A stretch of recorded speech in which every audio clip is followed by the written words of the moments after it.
पंचपिखू की कहानी व्रत कथा हिंदी चैनल में आपका स्वागत है।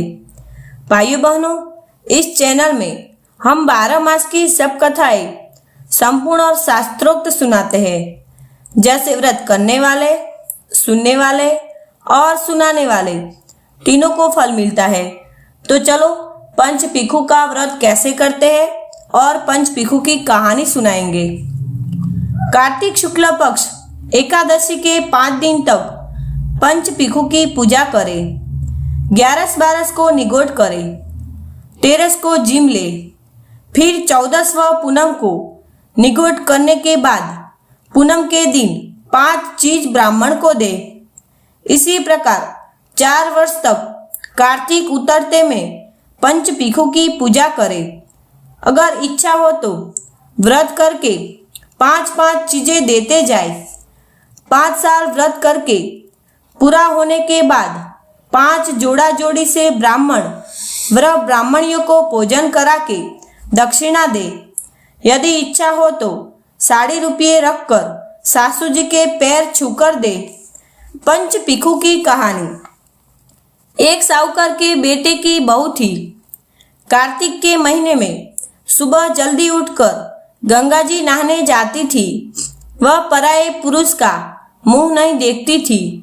राजा का लड़का भी गंगा जी नहाने जाता था। राजा का लड़का कहता कि मैं सुबह नहाता हूँ, मेरे से पहले कोई भी नहीं नहाता। जब वह 5 दिन कार्तिक के बीत गए तो उस दिन साहूकार के बेटे की बहू नहाकर जा रही थी और राजा का बेटा आ रहा था। शोर सुनकर जल्दी से वह जाने लगी, जिससे अपनी मोती की माला वहीं पर भूल गई। तब राजा के बेटे ने वह मोती की माला देखी तो देखकर कहा कि यह माला इतनी सुंदर है तो पहनने वाली कितनी सुंदर होगी। बाद में सारी नगरी में टिंडोरा पिटवा दिया कि जिसकी यह माला है वह मेरे पास 5 रात आएगी, तब मैं उसकी यह माला दे दूंगा। और खुद वह तोते का पिंजरा टांग कर बैठ गया। सुबह साहूकार की बहू आई तो पहली पेड़ी पर पाँव रखा और बोली कि अगर मेरे में सत है तो उसे नींद आ जाए। और उसे नींद आ गई और वह नहाकर चली गई। राजा का बेटा उठकर बैठ गया और तोते से पूछा कि क्या वह आई थी? तो तोतों ने कहा आई थी। वह कैसी थी? तब तोता बोला कि आभा जैसी बिजली, गुलाब जैसा रंग।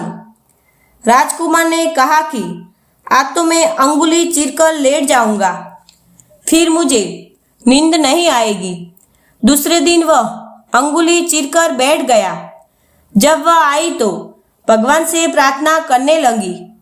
राजकुमार को नींद आ गई और वह नहाकर चली गई। तब उसने उठकर तोते से पूछा तो तोतों ने सारी बातें बता दी। तब राजकुमार बोला, मैं आंखों में मिर्च डालकर बैठूंगा। और रात को मिर्च डालकर बैठ गया और वह आई और चली गई। राजकुमार ने तोतों से पूछा कि आई थी? तो उसने कहा आई थी। फिर उसने कहा आज तो बिना बिस्तर के बैठूंगा। और वह रात को बिना बिस्तर के बैठ गया।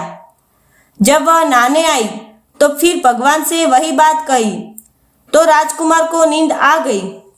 जब वह नहाकर जाने लगी तो आंख बंद करके चली गई। राजकुमार ने उठकर देखा तो वह नहाकर चली गई। तो वह बोला कि आज तो मैं आंख की अंगीठी रख बैठूंगा, जिससे नींद नहीं आएगी। और वह अंगीठी रखकर बैठ गया। साहूकार की बहू ने भगवान से कहा कि 4 रात तो निकाल दी, आज की रात और निकाल दो। भगवान ने उसका सत रखा और उसे नींद आ गई। जब वह नहाकर जाने लगी तो वह तोते से बोली कि पापी से कह देना कि मेरी 5 रात पूरी हो गई है, इसलिए मेरी मोतियों की माला मेरे घर भेज देना। फिर राजा ने तोते से पूछा कि वह आई थी? तो तोतों ने कहा कि वह आई थी और उसने अपनी माला मंगवाई है। तब राजकुमार ने सोचा कि वह तो सच्ची थी। उसका तो भगवान ने भी सत रख लिया। थोड़े दिन बाद राजकुमार के शरीर में कोढ़ निकल गया और वह तड़पने लगा। तो राजा ने ब्राह्मण को बुलाकर पूछा कि मेरे बेटे का शरीर क्यों जल रहा है। तब ब्राह्मण ने कहा कि वह प्रतिव्रता स्त्री पर बुरी नजर रखता है, इसलिए यह रोग लगा है। तब राजा ने पूछा कि अब कैसे ठीक होगा। तब ब्राह्मण ने कहा कि उस साहूकार की बहू को धर्म की बहन बना ले और उसके नहाए हुए जल से नहाए तो उसका कोढ़ ठीक हो जाएगा। राजा उसकी माला लेकर कर गया और साहूकार से कहा कि यह माला आपकी बहू की है और उसके नहाए हुए जल से मेरे बेटे को नहला दो। साहूकार ने कहा कि वह तो किसी पर पुरुष का मुंह नहीं देखती। इस नाली के नीचे राजकुमार को बैठा देना। जब वह नहाएगी तो ऊपर से वह पानी आएगा। बाद में राजकुमार बैठ गया और नहाया तो उसकी चंदन जैसी काया हो गई। हे पंच भिक्षु देवता, जैसा साहूकार की बहू को सत रखा वैसा सबका रखना। भाइयों बहनों, इस व्रत कथा सुनने के बाद व्रत कथा चैनल को सब्सक्राइब जरूर करना, जिससे 12 मास की सब कथा का समय से नोटिफिकेशन मिलता रहे। और भाइयों बहनों, ग्रुप में वीडियो जरूर शेयर करना।